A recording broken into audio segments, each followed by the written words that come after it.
اب یہاں پر ایک بڑا اہم مسئلہ ہے. وہ کیا مسئلہ ہے؟ مطلب فضائل جو آپ پڑھ رہے ہیں اس کا فائدہ کیا ہے؟ سوال میرے نماز جو آپ پڑھ رہے ہیں اس کا فائدہ کیا ہے؟ مانو خدا کا حکم ہے، فضائل بھی رسول خدا کا حکم ہے. یعنی جنت میں کنڈا ہے،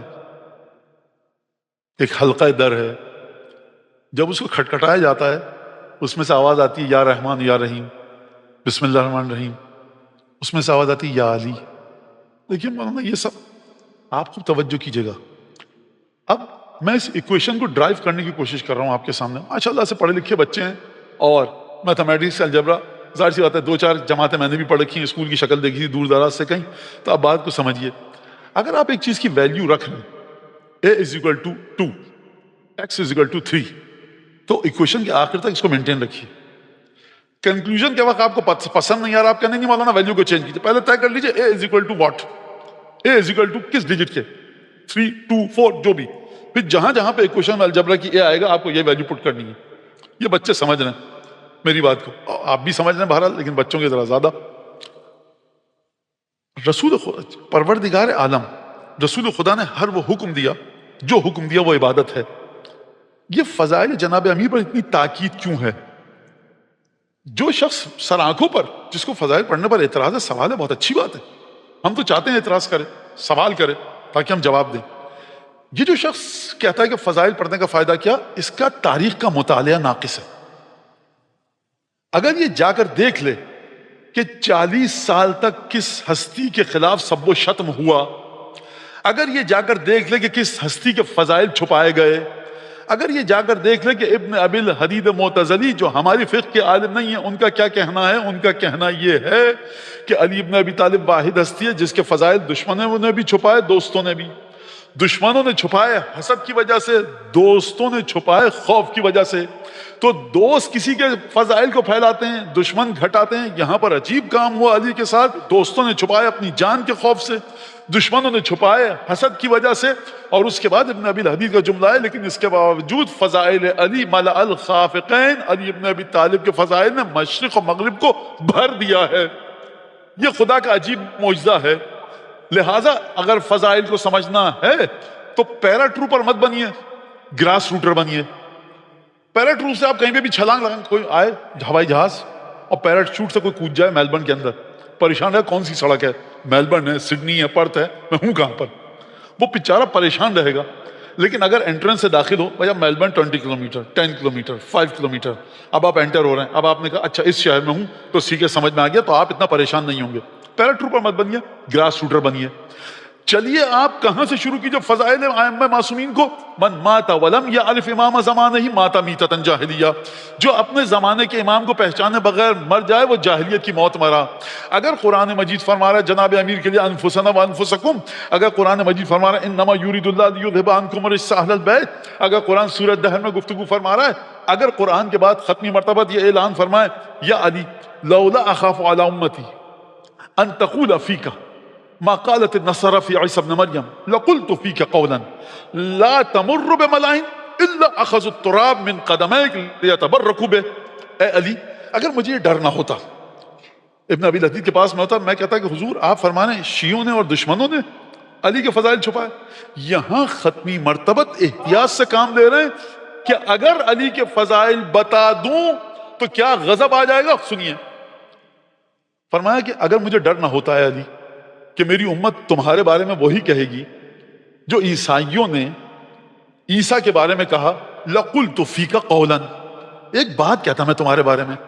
نہیں فرمایا لَقُلْتُ فِيكَ فَضَائِل لَذَكَرْتُ لَكَ فَضَائِل، میں تمہارے ڈھیروں فضائل بتاتا. کہا فرمایا لَقُلْتُ فِيكَ قَوْلًا، ایک بات تمہارے بارے میں ایسی کہتا. اب بات کی ڈینسٹی کو سمجھیے، انٹینسٹی کو سمجھیے، اس کے تھرسٹ کو، جولٹ کو سمجھیے، اس کے میگنیٹیوڈ کو سمجھیے، اس ایک بات کی طاقت کو سمجھیے کہ زبان رسالت خاموش ہے. فرمایا لَقُلْتُ فِيكَ قَوْلًا، اے علی تمہارے بارے میں ایک بات کہتا. کیا بات کہتا؟ نہیں بتاؤں گا، نتیجہ بتا دوں گا. لا تمر بملائن، کہیں سے نہ گزرتے، الا اخذوا التراب من قدمیک لیتبرکوا بہ، جہاں سے علی تو گزرتا لوگ تیری قدم کی مٹی کو اٹھاتے. کیوں اٹھاتے؟ تبرک کے طور پر لے کر جاتے. خوب توجہ کیجیے گا اس بات کی جانب. ختمی مرتبت نے بڑا حکیمانہ کام کیا ہے. صاحب حکمت الہیہ کے مالک رسول خدا ہیں. یا رسول اللہ کیا بتایا؟ بتائیے تو صحیح، آپ نے کیوں نہ بتایا؟ بتائیے، ہم کو سمجھائیے، چھپایا کیوں؟ رسول خدا شاید فرمائے میری امتیوں عقل نہیں ہے، بات نہیں بتائی، نتیجہ تو بتا دیا. میں نے نتیجہ بتا دیا کہ مٹی کو قدم سے اٹھا کے لے کے جاتے. اب بتاؤں یا نہ بتاؤں؟ قدم ہائے علی کی منزلت یہ ہے کہ جہاں علی کو موجود دیکھنا، قدم کو مت چومنا، نالین کو مت چومنا، اوقات سے زیادہ ہے. نالین کے نیچے کی مٹی کو تبرک کے لیے لے کر جانا. کیوں پوچھ رہے ہو کیا تھی بات؟ وہ کہتا تو نتیجہ یہ نکلتا. نتیجہ بتا دیا نا، کنکلوژن بتا دیا میں نے کہ دیکھو نتیجہ یہ ہوتا. لہٰذا مجھ سے نہ پوچھنا کہ کیا بات تھی. جہاں علی جائیں مٹی قدم کی، پائے مبارک علی کی مٹی کو تبرک کے لیے لے کر جاؤ. یہ ختم مرتبت کس کے لیے بتا رہے ہیں؟ فرشتوں کے لیے، خدا کے لیے. کس کے لیے بتا رہے ہیں؟ تم لوگوں کے لیے. لہٰذا اور پھر یہ ایک حدیث. دوسری حدیث، ان لاخی علی ابن ابی طالب فضائل لا تحصى کثرة. دیکھو میرے بھائی علی کے فضائل اتنے زیادہ ہیں کہ لا تحصى کثرة، کاؤنٹیبل نہیں ہیں، گن نہیں سکتے. دو ہی چیزیں ہیں کائنات میں جن کو آپ گن نہیں سکتے. اور اگر کہوں تین چیزیں قرآن کو ملا کر، ایک یہ ہے، عجیب جملہ ہے کہ ایک تو کلمات رب پروردگار، کہ پروردگار کے کلمات اتنے ہیں کہ قل لو کان البحر مدادا لکلمات ربی لنفد البحر قبل ان تنفد کلمات ربی ولو جئنا بمثلہ مددا. پہلی چیز قرآن کہہ رہا ہے حبیب ان سے کہو کہ اگر تم اپنے رب کے کلمات کو لکھنا چاہو تو لکھ نہیں سکتے. اگر تمام کے تمام سمندروں کو انک بنا لو تب بھی لکھ نہیں سکتے. پہلی چیز یہ. دوسری چیز کیا چیز ہے کہ جو آپ گن نہیں سکتے. ان قرآن ان تعدوا نعمت اللہ لا تحصوها، اگر تم خدا کی نعمتوں کو گننا بھی چاہو تو گن نہیں سکتے. تیسری چیز کیا ہے؟ تیسری چیز ہے وجود علی ابن ابی طالب.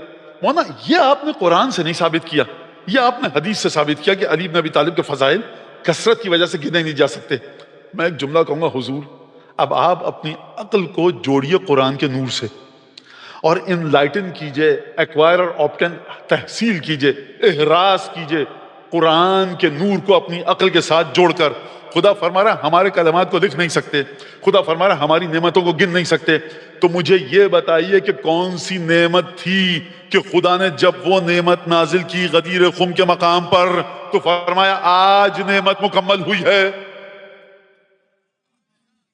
خدا غدیر سے پہلے انگور خلق کر چکا تھا، سیب خلق کر چکا تھا، آب انہر تربوز خربوزہ خلق کر چکا تھا، اونٹ کا گوشت خلق کر چکا تھا، بکرے کا گوشت خلق کر چکا تھا، تمام لذیذ غذائیں خلق کر چکا تھا، شہد موجود تھا. خدا نے کہا نہیں ہے یہ ساری چیزیں ایک طرف، جب تک علی کی ولایت نہ آئی اس نعمتیں بیکار ہیں. کہا الیوم اکملت لکم دینکم واتممت علیکم نعمتی، آج نعمتوں کو مکمل کیا. یعنی اگر نہ ہو ولایت علی یہ نعمتیں بیکار ہیں. اس کا مطلب کیا ہے؟ اس کا مطلب یہ ہے، امین امی کے قول کے ذریعے سمجھیے، فرمایا لا فقر بعد الجنہ ولا غنى بعد النار. کہا دیکھو دنیا میں غریب تھے، آخرت میں جنت مل گئی، اب غربت کا غم مت کرو. جتنے غریب تھے جنت مل گئی، 75 80 90 100 سال، اب ہم فیہا خالدون، جنت ملے گی. کوئی پاورٹی کوئی غربت نہیں ہے اگر جنت مل گئی. اور دولت مند تھے جہنم میں پہنچ گئے، کیا فائدہ اسی دولت کا؟ تو اب سمجھ میں آیا آپ کے جنت و جہنم. اب میں آپ سے پوچھوں یہ جہنم سے بچیں گے کیسے، جنت تک جائیں گے کیسے؟ فرمایا مجھے تم دیکھو گے عند المقاسمہ وعلی الصراط وعند المقاسمہ. اپنے شیعوں سے فرمایا کہ دیکھو مجھے تم پل صراط پر دیکھو گے، رسول خدا کے آگے آگے لوائے ہم لے کے جا رہا ہوں گا. اور پھر فرمایا اور مجھے دیکھو گے عند المقاسمہ. حارث نے پوچھا مولا کا شاگرد ہے، ساتھی ہے، جمل صفین میں مولا کے ساتھ تھا. کہا مقاسمہ کیا ہے یا علی؟ فرمایا جنت و جہنم کی تقسیم کے وقت. خوب توجہ کے ساتھ سنیے گا، میں غلو ہو گیا. جلال الدین سیوطی نے الدر المنصور میں اس روایت کو لکھا ہے. علامہ ہلی کی بات نہیں کر رہا، شیخ مفید کی بات نہیں کر رہا، محسن الحکیم آغا بروجردی کی بات نہیں کر رہا. یہ میں بات کر رہا ہوں در منصور میں جناب جلال الدین سیوطی نے لکھا ہے، جو فرقہ شافعیہ کے بہت بڑے امام ہیں، مفسر ہیں، ادیب ہیں، محدث ہیں، فقیہ ہیں. انہوں نے لکھا کہ میں جب میرا چاہنے والا آئے گا اور جنت کے شعلوں کی لپٹ پکڑنے کے لیے آگے بڑھے گی تو میں جہنم کو مخاطب کروں گا، داعی ہے فَإِنَّهُ مِنْ شِيعَتِي، اے جہنم کی آگ اس کو چھوڑ دے، یہ میرا شیعہ ہے. اور جب میرا دشمن آئے گا تو میں جہنم کی آگ سے کہوں گا خزی ہے فَإِنَّهُ عَدُوِّي، اس کو دبوچ دے، یہ میرا دشمن ہے. صاحب مجھے سمجھ میں نہیں آ رہا کہ اگر خالق جہنم خدا ہے تو یہ جہنم علی کے حکم پر کیوں عمل کر رہی ہے؟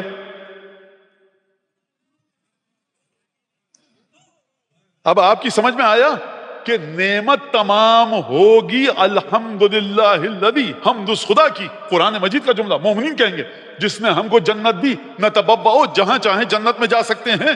یہ جو جنت کے مزے لوٹو گے تو کس کی ولایت کے صدقے میں، کس کی محبت کے صدقے میں؟ فرمایا دیکھو جنت سے بڑی کوئی نعمت نہیں ہے. جنت سے بھی بڑی نعمت وہ ہے جس کے صدقے میں جنت ملے. اب یہ جو گفتگو ہماری ہو رہی ہے، فرمایا کہ جنت ملے گی کس کی محبت کے صدقے میں.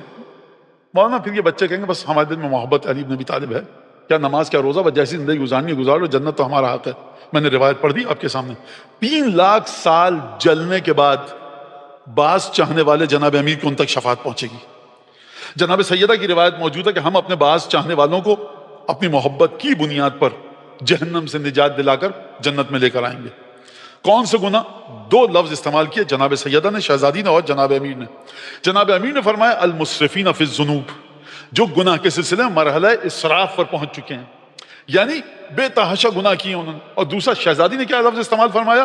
الموبقات من الذنوب، وہ گناہ کہ جن کے اوپر خدا نے جہنم کا وعدہ کیا ہے اور کثرت سے انہوں نے وہ گناہ کیے ہیں. یہ 2 گناہگار اگر ہوں گے تو یہ جہنم میں ضرور جائیں گے، جو اس روایت سے نکل کر آتا ہے. اب جائیں گے کہ نہیں یہ قیامت میں خدا جانتا ہے، لیکن جو شہزادی کے الفاظ سے نکل کر آتا ہے، جناب امیر کے الفاظ سے، یہ مسئلہ. اور پھر اس کے بعد فرمایا وعند الحوض، اور اے حارث تم مجھے حوض کوثر پر دیکھو گے. کیسے دیکھو گے حوض کوثر پر؟ وانا اذود الناس وفی یدی عصا الاوسج، میرے ہاتھ میں عصا اوسج ہوگا. اور فرمایا کہ جب میں وانا اذود الناس، ہٹا رہا ہوں گا اس عصا سے، کن کو؟ جو میرے ہاتھ سے جام کوثر لینے کے لائق نہیں ہے، ان کو ہکاؤں گا. ازودو کا مطلب ہے ہکانا، دور کرنا. اور پھر پلاؤں گا اپنے دوستوں کو. امام حسن مجتبی سلام اللہ علیہ ایک دفعہ تشریف فرما تھے، ایک ملعون نے جناب امیر کی شان میں گستاخی کی. اب بڑا مسئلہ ہے امام ائمہ کے ساتھ، تم جس سطح کے ہو فرزند زہرا اس سطح پہ نہیں آ سکتا. تو اب امام کیا جواب دیں؟ فرمایا کہ دیکھو یہ جو تو میرے بابا کی شان میں گستاخی کر رہا ہے، فکیفا، تیرا حال اس وقت کیا ہوگا کہ تو میرے بابا کو دیکھے گا، ترا ابھی حاسرن ذراعی ہے، میرے بابا کی دونوں آستینیں چڑھی ہوئی ہوں گی، اور حوض کوثر پر میرے بابا جام کوثر سے سب کو سیراب کریں گے. ولا اراکا ان تحضر، اور میں نہیں سمجھتا کہ تو وہاں تک بھی پہنچ سکے. خوب توجہ کیجیے گا، امام کا جملہ ہے، میں نہیں سمجھتا کہ تو وہاں تک بھی پہنچ سکے. اس کا مطلب ہے 2 طرح کے لوگ ہو گئے، کچھ حوض کوثر پہ نہیں پہنچ پائیں گے، کچھ پہنچ پائیں گے.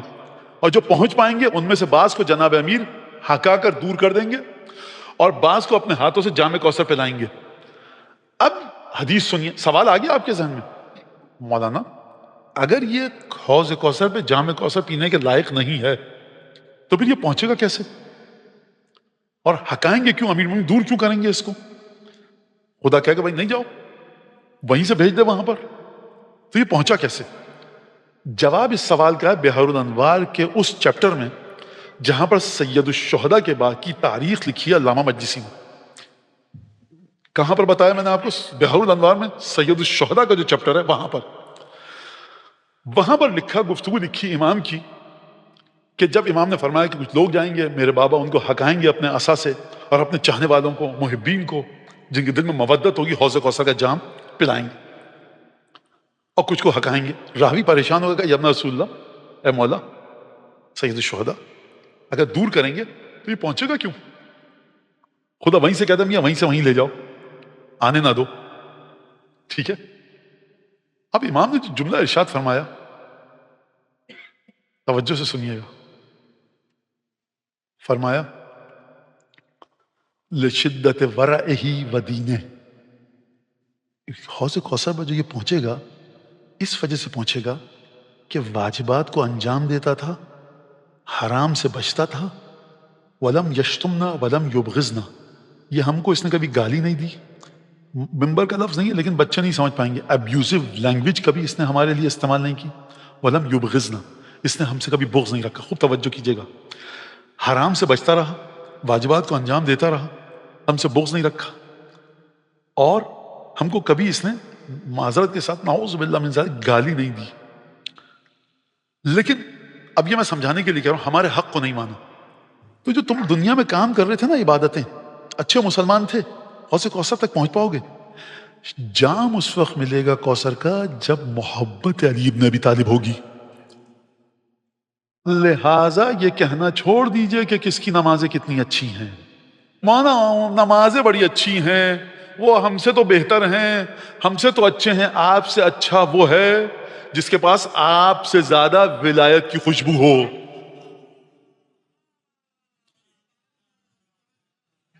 یہ روایت کے الفاظ ہیں کہ وہ وہاں پہنچے گا. توجہ کیجیے اس بات کے اوپر. لہذا چلیں دوبارہ اسی طرف کہ فضائل، جب یہ فضائل ہیں تو ہمیں حکم کیا ہے؟ اپنے امام کی معرفت، 12 کی معرفت، امیر مومنین سے لے کر حضرت حجت کی معرفت سلام اللہ علیہم اجمعین، سب کی معرفت آپ حاصل کیجئے. اور پھر ختمی مرتبت کی حدیث ہے کہ اسبتکم علی الصراط یوم القیامہ، پل صراط پر تم میں سے اس کے قدم جم کر آگے بڑھیں گے کہ اشدکم حبا لنا اہل البیت، جس کے دل میں محبت اہل بیت جتنی شدت سے ہوگی پل صراط پر قدم اتنے ہی جم کر چلیں گے.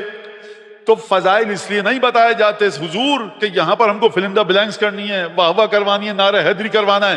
یہ آپ کے قدموں کی فکر تھی چھٹے اور پانچویں امام کو جتنا ہو سکے ہمارے جد کے فضائل بتانا. جتنے زیادہ فضائل بتاؤ گے اتنی محبت ٹھاٹے مارے گی، جتنی محبت ٹھاٹے مارے گی قدم جم کر چلیں گے. صاحب مرتے وقت جو آپ کو اور ہم کو قبر میں ڈالا جائے گا، اگر تلقین نصیب ہو جائے، هل انت علی العہد الذی فارقتنا، یہاں پر گفتگو کچھ اور ہو رہی ہے. کیا تو اسی وعدے پر ابھی تک باقی ہے کہ دنیا میں جو کام انجام دیتا تھا، فرش اعضاء پر ساتھ بیٹھتے تھے، زیارت پر ساتھ تھے، ماتم ساتھ کیا، گریا ساتھ کیا، سبیل پہ ہم نے ساتھ چائے اور شربت پلایا، ابھی تک تو اسی وعدے پر قائم ہے کہ نہیں ہے؟ اسی ایگریمنٹ پر ہے کہ نہیں ہے؟ کون سا ایگریمنٹ؟ ایگریمنٹ یہ ہے کہ اللہ ہمارا رب ہے، مصطفیٰ ہمارے رسول ہے، قرآن ہماری کتاب ہے، خانہ کعبہ ہمارا قبلہ ہے. اور دیکھ سن، اگر اذا اتاک الملکان المقربان، جب ملک مقرب آئیں، وسألک عن ربک وعن کتابک وعن نبیک وعن امامک، جب تجھ سے سوال کریں کہنا اللہ میرا رب ہے، قرآن میری کتاب ہے، خانہ کعبہ میرا قبلہ ہے. اور جب اماموں کے بارے میں سوال کریں گھبرانا مت. یہ 12 اماموں کے نام میں طاقت کیا ہے کہ آپ مردے سے کہہ رہے ہیں سمجھ اور سن، وہ مردہ اور ہے، یہ مردہ اور ہے، یہ سنتا بھی ہے، یہ سمجھتا بھی ہے. کیا سن رہا ہے؟ یہ کیا سمجھ رہا ہے؟ دیکھ سن، یاد رکھ، بھائی مردہ ہے، بیوی اس کی بیوہ ہے، اگر خاتون ہے اس کے بچے یتیم ہیں، اگر کوئی مرد ہے، خدا آپ سب کو طول عمر دے، تمام چاہنے والوں کو، اور آپ کا سایہ تا دیر آپ کی اولادوں کے سر پر قائم رکھے، آپ کے والدین کے سایہ کو تا دیر آپ کے سر پر قائم رکھے. جن کے والدین جا چکے ہیں امیر مومنین کی شفاعت نصیب فرمائے بہترین. کیا مطلب؟ یہ مردہ جب فرشتہ ہیں کہ دنیا میں جو آخری چیز لے کے آیا ہوں نا، یہ 12 5 14 کے نام ہیں. خوب توجہ کیجئے گا، یہ آپ نام بتا رہے ہیں جن کے ناموں میں یہ کہہ دینا، جن کے ناموں کے ذکر میں اتنی طاقت ہے، جب وہ اپنی ولایت کا امپلیمنٹیشن کریں گے تو وہ طاقت کہاں پر ہوگی؟ اب آپ کی سمجھ میں آیا؟ علی نہیں کہوں گا، اگر کہہ دیا تیرے قدم کی مٹی اٹھا کر لے کر جائیں گے. لہذا فضائل اہل بیت تمام زیارتیں آپ جا کر دیکھیے. نقص، ڈیفیشنسی، لیکنگ جو ہے آپ بالکل کہیے مولانا حرام کاموں سے آپ بے رغبتی ایجاد کیجئے، واجبات کی طرف لائیے بچوں کو. مولانا برائیوں کا ذکر کیجئے کہ بری چیزیں ہیں، یہ بالکل ٹھیک بات ہے، ہونی چاہیے، لیکن فضائل پہ انگلی اٹھا کے یہ نہ کہیے خدا کے لیے ہاتھ جوڑ کر کہ مولانا یہ کوئی کام کی چیز نہیں ہے. کام کی چیز اگر نہ ہوتی 13 زیارتیں 13 زیارتیں مفاتی میں درج ہیں، سب کی سب فضیلتوں پر ہیں.